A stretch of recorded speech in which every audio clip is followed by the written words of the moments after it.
जय श्री राधा रानी सरकार की, जय श्री कृष्ण भगवान की, जय श्रीमद् भागवत महापुराण की, जय सदगुरुदेव श्री बंसी वाले महाराज की। श्रीमद् भागवत महापुराण के पहले स्कंद के 18वें और 19वें अध्याय की कथा आज हम आपको सुनाने जा रहे हैं। इन अध्यायों के नाम हैं शिकार खेलने के लिए राजा परीक्षित का वन में जाना तथा प्यास के कारण शमीक ऋषि का अपमान करना और श्रृंगी ऋषि द्वारा राजा परीक्षित को शाप देना तथा श्रृंगी ऋषि के शाप को सुनकर राजा परीक्षित का मुक्ति प्राप्त करने के लिए गंगा तट पर जाना तथा श्री सुखदेव जी आदि ऋषियों का वहां पर पधारना। तो कथा इस प्रकार है। श्री सूत जी महाराज आगे की श्रीमद् भागवत महापुराण की कथा का वर्णन करते हुए कहने लगे हैं। हे शौनक आदि ऋषियों, राजा परीक्षित ने जब तक राज्य किया तब तक वो धर्म कार्य में लगे रहे। उनकी धर्म परायणता तथा न्याय नीति के कारण कलयुग ने उनके राज्य में आगमन नहीं किया।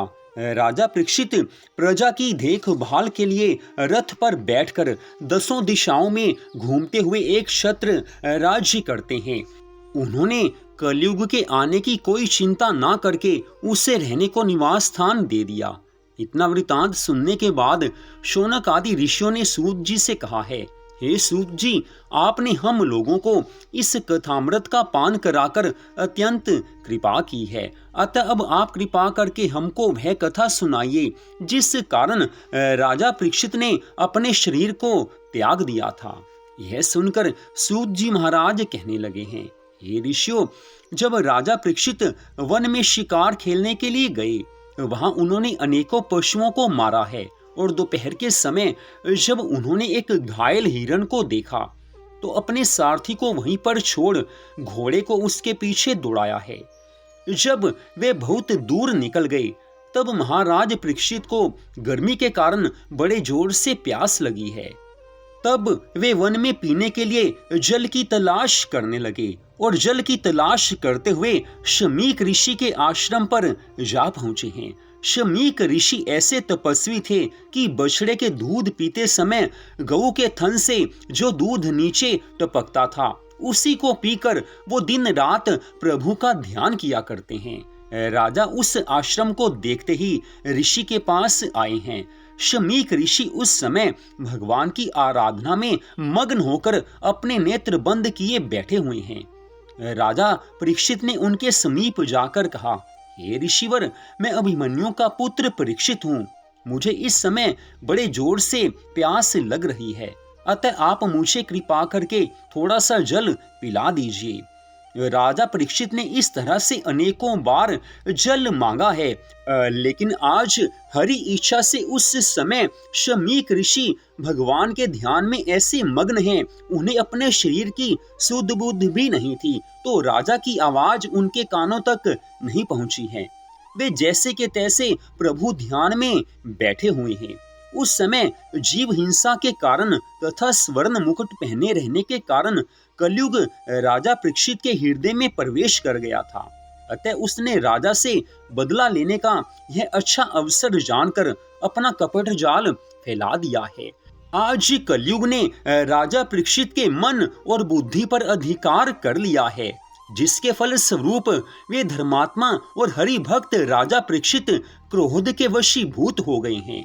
तब उन्होंने अपने मन में सोचा है कि मैं चक्रवर्ती राजा होते हुए भी प्यास का मारा इस ऋषि के आश्रम पर आया हूँ, परंतु इस ऋषि ने मेरी प्रार्थना पर कोई ध्यान ना देकर समाधि का ढोंग रच लिया है, अतः मुझे इसको दंड अवश्य देना चाहिए। ऐसा विचार आज मन में आते ही राजा परीक्षित ने सोचा है कि मैं पांडवों के वंश में पैदा हुआ हूँ, अतः इस ऋषि को दंड कैसे दूं।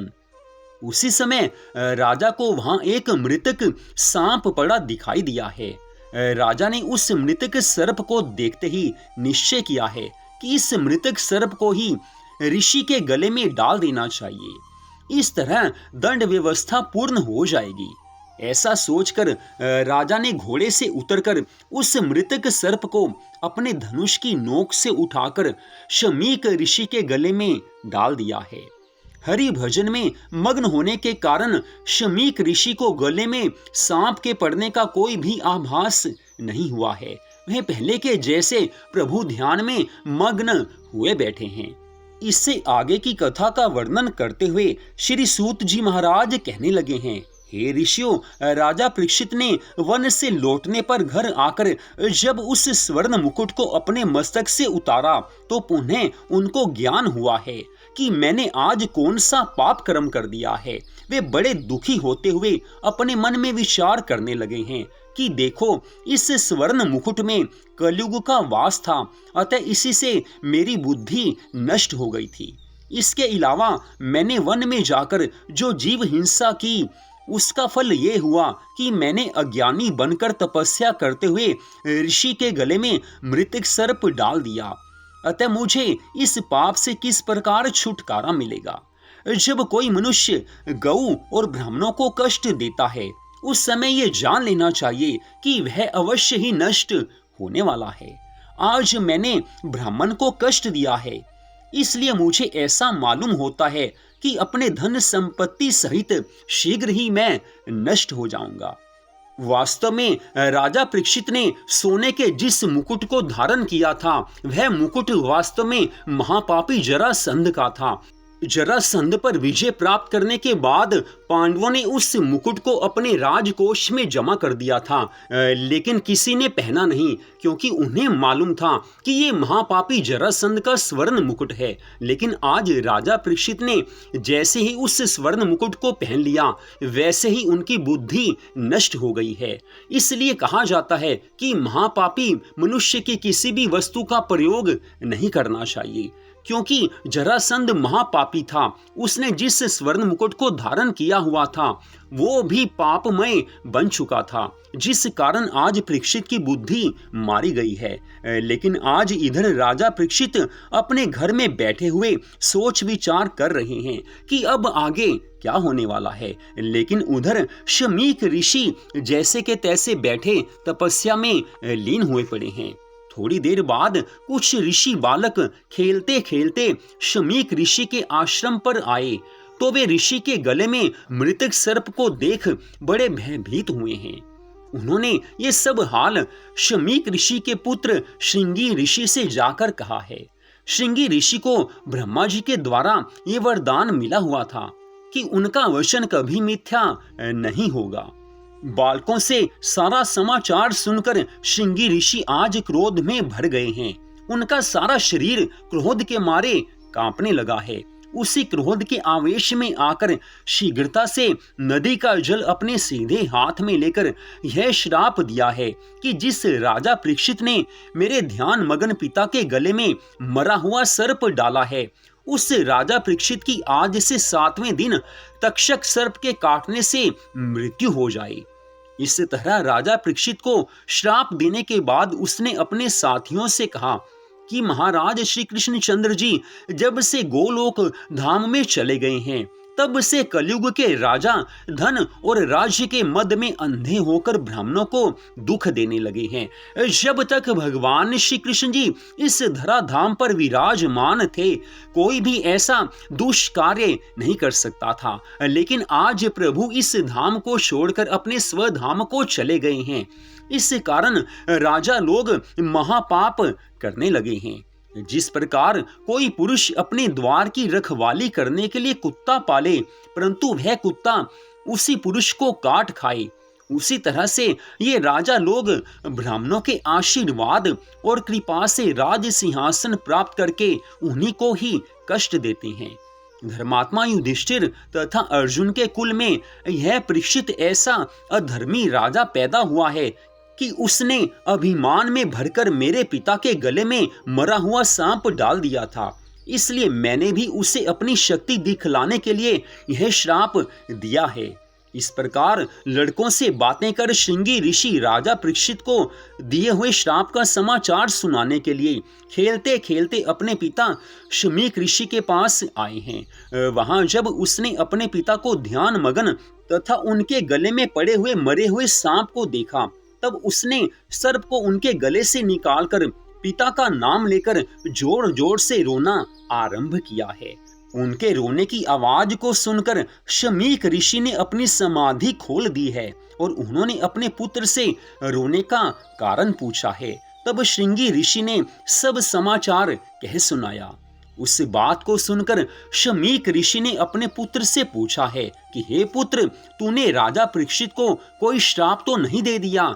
क्योंकि शमीक ऋषि को ये मालूम था कि श्रृंगी ऋषि महाक्रोधी है, इस कारण उन्होंने ऐसा प्रश्न किया है। लेकिन आज श्रृंगी ऋषि ने उत्तर दिया है कि यह अधर्म कार्य करने के कारण मैंने राजा परीक्षित को श्राप दिया है कि वह आज से 7वें दिन तक्षक सर्प द्वारा काटे जाने से मृत्यु को प्राप्त हो जाए। शमीक ऋषि क्रोध करके अपने पुत्र श्रृंगी ऋषि से कहने लगे हैं, अरे मूर्ख, तूने बहुत बुरा काम किया है, तूने पाप कर्म किया है। तूने ऐसे धर्मात्मा राजा को श्राप दिया है कि जिसके राज्य में अभी तक कलयुग प्रवेश नहीं कर पाया। कौरवों तथा पांडवों के वंश में यही एक ऐसा राजा है जिसके राज्य में हम सब ऋषि मुनि ब्राह्मण आदि अत्यंत आनंद पूर्वक रह रहे थे। शमीक ऋषि ने पुत्र से इस प्रकार कहने के पश्चात परम प्रभु का ध्यान करते हुए आज भगवान से प्रार्थना की है कि हे प्रभु, मेरे अज्ञानी बालक से बहुत बड़ा अपराध बन गया है, आप उसे कृपा करके क्षमा कर दीजिए। जो राजा गौ और ब्राह्मणों की रक्षा करता है उसको मारने का पाप 10 ब्राह्मणों को मारने के समान प्राप्त होता है। राजा के बिना देश में बहुत से चोर और महापापी उत्पन्न हो जाते हैं, इसलिए राजा को मारने वाला चोर तथा अधर्मियों को बढ़ाने वाला होता है। इस प्रकार शमीक ऋषि ने भगवान से प्रार्थना करके अपने मन में ये निश्चय किया है कि राजा परीक्षित के पास इस श्राप का समाचार भेज देना चाहिए ताकि वह अपना परलोक सुधारने का कोई उपाय कर सके। यद्यपि इस बात को सुनकर संसारी लोग श्रृंगी ऋषि को अवश्य ही बुरा कहेंगे, परंतु फिर भी मुझे ऐसे धर्मात्मा राजा को अपनी मुक्ति का उपाय खोजने के लिए सूचना दे देना उचित है। ऐसा निश्चय करके शमीक ऋषि ने अपने कुर्मुक नामक शिष्य से कहा है कि तू राजा परीक्षित के पास से जाकर उनको मेरा आशीर्वाद कहना। इसके बाद उन्हें ये बताना कि श्रृंगी ऋषि ने आपको 7वें दिन तक्षक द्वारा काटने पर मृत्यु होने का शाप दे दिया है। तक्षक सर्प आज से 7वें दिन आपको काट लेगा, आपकी मृत्यु हो जाएगी। इसलिए आप अपनी मुक्ति होने का कोई प्रयत्न पहले से कर लीजिए। इतनी कथा सुनाने के पश्चात श्री सूत जी महाराज कहने लगे हैं, ये शौनक आदि ऋषियों, जो राजा परीक्षित अश्वत्थामा के ब्रह्मास्त्र से बच गया और जिसने पृथ्वी और धर्म की रक्षा करने के लिए कलयुग को अपने वशीभूत कर लिया, वही राजा परीक्षित आज एक ब्राह्मण के शाप द्वारा मृत्यु को प्राप्त होने जा रहा है। राजा परीक्षित के मरने के बाद कलयुग ने सारे विश्व पर अपना अधिकार कर लिया है। समस्त विश्व में कलयुग प्रवेश कर चुका है। सूत जी महाराज कहने लगे हैं, ये शौनक आदि ऋषियों, राजा परीक्षित शिकार से लौटकर अपने किए हुए अधर्म पर चिंतित बैठे हुए इस प्रकार विचार कर रहे थे कि मेरे बाद जो भी राजा होंगे वे मेरे अधर्म का हाल सुनकर ब्राह्मणों और ऋषि मुनियों को अवश्य कष्ट देंगे, वे उनका अपमान करने से नहीं डरेंगे। अतः मेरे इस पाप के कारण यदि वो ऋषि मुझे शाप दे देते अथवा किसी अन्य तरह से मेरे प्राण चले जाते तो मुझे इतना दुख नहीं होता। राजा परीक्षित पांडवों के वंशज हैं, इस कारण उनके जीवन में धर्म है, उनके मन में धर्म है, उनकी बुद्धि धर्म कार्यों में लगी रहती है।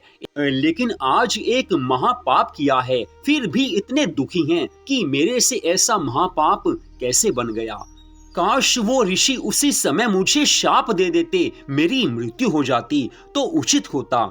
मुझे शाप मिलता, मेरे प्राण चले जाते तो अच्छी बात होती, क्योंकि उस परिस्थिति में अन्य राजा ऋषि मुनि और ब्राह्मणों की शक्ति का अनुमान कर उन्हें दुख तो नहीं पहुंचाते। आज राजा चिंता मग्न बैठे हुए हैं। ठीक उसी समय शमीक ऋषि के शिष्य कुर्मुक ने उनके समीप जाकर कहा है, हे राजन, शमीक ऋषि ने आपको आशीर्वाद देने के पश्चात यह संदेश भेजा है कि जिस समय आप उनके आश्रम में गए थे उस समय समाधि में लीन रहने के कारण उन्हें आपके वहां आने तथा जल मांगने का कुछ भी आभास नहीं हुआ था, परंतु आपने क्रोध के आवेश में उनके गले में जो मृतक सर्प डाल दिया, उसका उन्होंने कुछ भी बुरा नहीं माना है, बल्कि वे आपको जल ना पिला सकने के कारण बड़े लज्जित हैं। परंतु उनके पुत्र श्रृंगी ऋषि ने अपने अज्ञान की अवस्था में अज्ञानवश ये शाप दे दिया है कि आज से 7वें दिन तक्षक सर्प द्वारा काटने से आपकी मृत्यु हो जाएगी। अतः आप तुरंत ही अपनी मुक्ति का कोई उपाय सोच लीजिए। आज शमीक ऋषि के शिष्य कुर्मुक द्वारा ऐसे वचन सुनकर राजा परीक्षित बड़े प्रसन्न हो चुके हैं। वे हाथ जोड़कर उन्हें कहने लगे हैं, हे बंधुवर, श्रृंगी ऋषि ने मुझे ये शाप देकर मुझ पर बड़ी कृपा की है। अब तुम जाकर ऋषिवर से विनती करके मेरा प्रणाम कहना। तत्पश्चात राजा को आज ये दुख होने लगा है कि इस अधर्म के बदले में, इस पाप के बदले में यदि मेरे प्राण इसी समय निकल जाते, तुरंत निकल जाते, तो अधिक अच्छी बात थी। इस शरीर को 7 दिन तक जीवित रहने की क्या आवश्यकता है। इस प्रकार सोच विचार करके राजा परीक्षित स्त्री, पुत्र, राज्य और धन आदि से मोह त्याग कर श्री नारायण भगवान का भजन करने लगे हैं, चिंतन करने लगे हैं। उन्होंने सोचा, संसारिक मोह माया में फंसे हुए मेरा इतना जीवन व्यर्थ ही नष्ट हो गया। आज से 7वें दिन जब तक्षक सर्प द्वारा काटने से मेरी मृत्यु हो जाएगी, उस समय ये राज्य और संपत्ति मेरा साथ छोड़ देगी। इस कारण मुझे उचित है कि मैं पहले ही इन सब से मोह ममता छोड़कर तीनों लोकों को पवित्र करने वाली श्री गंगा जी के तट पर जाकर निवास करके 7वें दिन उन ज्योति स्वरूप पर ब्रह्म परमेश्वर श्री श्याम सुंदर का भजन करके अपना परलोक सुधार लूं। ऐसा निश्चय करके आज राजा परीक्षित ने अपने 14 वर्षीय पुत्र जनमेजय को राज तिलक करके राज गद्दी पर बिठा दिया है, सिंहासन पर बैठा दिया है। तदनंतर मंत्रियों को बुलाकर राज्य कार्य सौंपकर जनमेजय से कहा है कि हे पुत्र, तुम गौ और ब्राह्मणों की रक्षा करना और प्रजा को किसी प्रकार का दुख ना पहुंचाना। इतना कहकर राजा परीक्षित ने राजसी वस्त्र आभूषणों को उतार दिया है। एक कोपिन धारण करके वो गंगा जी के तट पर जा पहुंचे हैं। उस समय राजा ने ब्राह्मणों को बहुत सा दान दिया है। वे राजा के पीछे पीछे गंगा तट पर जा पहुंचे हैं। राजा हरिद्वार में गंगा तट पर उत्तर दिशा की ओर मुख करके बैठ गए और अपने मन में ये संकल्प किया है कि मेरी आयु के जो 7 दिन शेष बच गए हैं, उनमें मैं किसी प्रकार का अन्न जल ग्रहण नहीं करूंगा। राजा परीक्षित का ये समाचार जिसने भी सुना है वो दुखी हुआ है। इधर राजा परीक्षित भगवान श्री श्याम सुंदर के श्री चरणों का ध्यान धरकर अपने मन में विचार करने लगे हैं कि ये 7 दिन यदि सत्संग में बीतते तो बहुत अच्छी बात थी। राजा के श्राप का हाल सुनकर ऋषि मुनि भी अत्यंत उदास हो गए हैं। उनमें से अत्रि, वशिष्ठ, च्यवन, अरिष्ट नेमि, भृगु, अंगिरा, पराशर, परशुराम, मेधातिथि, देवल, पीपलायन, भारद्वाज, गौतम, मैत्रेय, अगस्त्य, वेद व्यास, विश्वामित्र, कात्यायन, वामदेव तथा जमदग्नि आदि अनेक ऋषि और महात्मा गण राजा परीक्षित को धर्मात्मा समझकर उनसे भेंट करने के लिए गंगा जी के तट पर आ पहुंचे हैं। राजा ने उन सब को देखा है, आज दंडवत प्रणाम किया है, उन सब का विधिवत पूजन करके आसन पर बैठाया है। तदनंतर राजा परीक्षित हाथ जोड़ते हैं, सबसे प्रार्थना करते हैं, हे महाराज, आप लोगों में से यदि किसी एक महात्मा का भी दर्शन प्राप्त हो जाए तो प्राणी जन्म मरण से मुक्त हो जाता है। मेरा सौभाग्य है कि आज आपने सबने कृपा करके मुझे मृत्यु से पूर्व अपना दर्शन देकर कृतार्थ किया है। आपके दर्शनों से मुझे आनंद मिला है।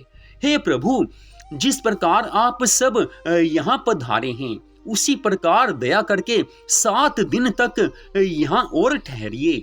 आप लोगों के यहाँ रहने से मेरा मन संसारिक माया मोह की ओर नहीं जा पाएगा। और आप लोगों का सत्संग पाकर 8 प्रहर प्रभु चर्चा में बीत जाएंगे। आप लोग निष्काम भाव से मेरा भला सोचकर ही यहाँ पधारे हैं, अतः आप लोग मुझे कोई ऐसा उपाय बताइए जिससे मैं इन 7 दिनों के भीतर आवागमन से छूट जाऊं, भवसागर से पार हो जाऊं।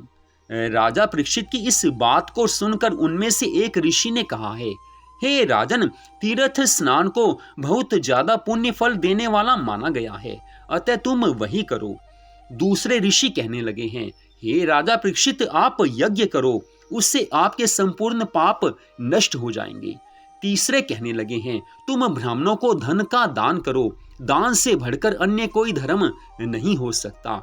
चौथे ऋषि बोले हैं, देवताओं का पूजन तथा मंत्र जप करने से संपूर्ण पाप नष्ट हो जाते हैं, अतः आप वही कीजिए। इस प्रकार सभी ऋषियों ने अपनी अपनी बुद्धि के अनुसार राजा परीक्षित को बहुत सारे उपाय बताए हैं, परंतु किसी की बात सर्वोत्तम नहीं ठहरी है। उस समय राजा परीक्षित ने हाथ जोड़कर सबसे प्रार्थना की है, हे ऋषिवरो, आप लोगों ने जो उपाय बताए हैं निस्संदेह वे श्रेष्ठ हैं, परंतु इन सब उपायों को करने के लिए समय की आवश्यकता है, लेकिन मेरी मृत्यु में केवल 7 दिन शेष रह गए हैं, अतः आप लोग कोई ऐसा उपाय बताइए जो 1 सप्ताह में ही संपन्न हो सके। 7 दिनों में जो हो सके वो उपाय मुझे बता दीजिए। राजा की इस बात को सुनकर सब ऋषि मुनि आपस में विचार करने लगे हैं। इतनी कथा सुनाकर श्री सूत जी महाराज आगे की कथा का वर्णन करते हुए कहने लगे हैं, हे शौनक आदि ऋषियों, राजा परीक्षित के शाप का समाचार सुनकर जब देवऋषि नारद जी उनसे भेंट करने के लिए गंगा जी के तट पर आ रहे थे, उस समय देवऋषि नारद जी की भेंट श्री सुखदेव जी से हो गई है। श्री सुखदेव जी ने उन्हें देखकर पूछा है, हे नारद जी, आप इस समय इतनी शीघ्रता पूर्वक कहाँ चले जा रहे हैं? तब नारद जी ने उन्हें राजा परीक्षित के श्राप का सब हाल सुनाते हुए कहा, हे महात्मन, अन्य जो ऋषि मुनि राजा परीक्षित के पास भेंट करने के लिए गए हैं, वे राजा को मुक्त होने के लिए तप, दान, धर्म कार्य करने की बात सुनाएंगे, परंतु राजा परीक्षित इन 7 दिनों में किसी कार्य को भी संपन्न नहीं कर पाएंगे। इसलिए अब आप कृपा करके राजा परीक्षित के पास चलिए और उन्हें श्रीमद् भागवत कथा का सप्ताह पारायण सुनाकर भवसागर से पार कर दीजिए। आज नारद जी की इस बात को सुनकर जब श्री सुखदेव जी ने राजा परीक्षित के पास जाना स्वीकार नहीं किया, तब देवऋषि नारद जी कहने लगे हैं, हे सुखदेव जी, मार्ग में आते समय मैंने एक ऐसा दृश्य देखा है जिसे देखकर मैं आश्चर्यचकित हो गया। मैंने देखा कि नेत्रों वाला एक मनुष्य कुएं के समीप बैठा था।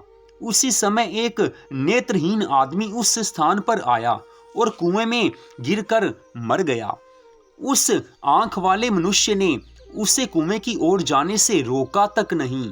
अतः जब ये समाचार उस देश के राजा ने सुना तो उसने आंख वाले मनुष्य को बहुत दंड दिया, क्योंकि उसने नेत्रहीन मनुष्य को कुएं की ओर जाने से नहीं रोका था।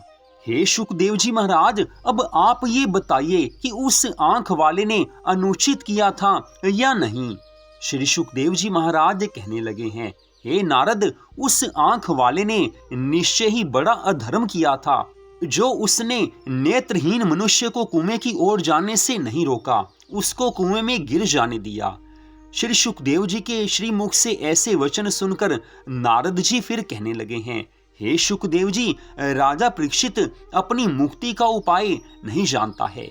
ऐसी हालत में यदि आप उसे सही मार्ग नहीं दिखाएंगे तो उसके नरक में जाने का पाप आपको लगेगा। देवऋषि नारद जी की इस बात को सुनकर श्री सुखदेव जी महाराज मुस्कुराने लगे हैं। श्री सुखदेव जी महाराज कहने लगे हैं, हे नारद जी, मैं आपकी बात का भाव समझ गया, अतः आपके विचार अनुसार अब मैं चलने के लिए उपस्थित हूँ। आप तब तक आगे चलें, मैं पीछे से आ रहा हूँ। श्री सुखदेव जी महाराज के इन वचनों को सुनकर देवऋषि नारद जी प्रसन्न हो गए हैं। उन्हें विश्वास हो गया है कि अब राजा परीक्षित का उद्धार अवश्य होगा। श्री सुखदेव जी से विदा मांगकर देवऋषि नारद जी राजा परीक्षित के पास चल दिए हैं। श्री सूत जी महाराज आगे की कथा का वर्णन करते हुए कहने लगे हैं, हे ऋषियों, जिस समय संपूर्ण ऋषि राजा परीक्षित के लिए 7 दिन के भीतर प्राप्त होने वाली मुक्ति का उपाय सोच रहे थे, उसी समय 15 वर्ष की आयु वाले परम तेजस्वी परमहंस श्री सुखदेव जी महाराज राजा परीक्षित के पास दर्शन देने पधारे हैं। उस समय राजा परीक्षित के मन में यह संदेह उत्पन्न हो गया कि इन वयोवृद्ध ऋषियों के बीच महाराज श्री सुखदेव जी सबसे कम उम्र के हैं। तब ऐसा कौन सा कारण है जब सभी ऋषि मुनियों ने इन्हें अत्यंत आदर पूर्वक सबसे ऊंचे आसन पर बैठाया है। हाँ, इनके तेज से ऐसा अवश्य मालूम होता है कि ये गुणों में सबसे अधिक हैं। ऐसा मन ही मन विचार करके राजा परीक्षित ने श्री सुखदेव जी महाराज जी को आज दंडवत प्रणाम किया है। तदुपरांत हाथ जोड़कर बड़े विनम्र भाव से कहने लगे हैं, हे कृपा सिंधु, हे दया के सागर, इस समय जबकि मैं इस गंगा तट पर आया हूँ, तब आपने बड़ी कृपा करके मुझे अपने दर्शन दिए हैं। यह सब मेरे अहोभाग्य से हुआ है, आपकी कृपा से हुआ है। ठाकुर जी आज मुझ पर प्रसन्न हैं जो आपने मुझे अपने दर्शन दिए हैं। अतः अब आप मेरे परलोक सुधारने का अति उत्तम उपाय बतलाने की कृपा कीजिए। मैं आपकी शरण में हूँ, अब आप ही मुझे इस भवसागर से पार कर सकते हैं। तो यहीं पर आज की इस कथा का विश्राम होता है। श्रीमद् भागवत महापुराण के पहले स्कंद की कथा यहीं तक है। अगले भाग में आप दूसरे स्कंद की कथा को सुन पाएंगे। जय श्री राधा रानी सरकार की, जय श्री कृष्ण भगवान की, जय श्रीमद् भागवत महापुराण की, जय सद्गुरुदेव श्री बंसी वाले महाराज की। जय जय श्री राधे, जय जय श्री राधे, जय जय श्री राधे श्याम।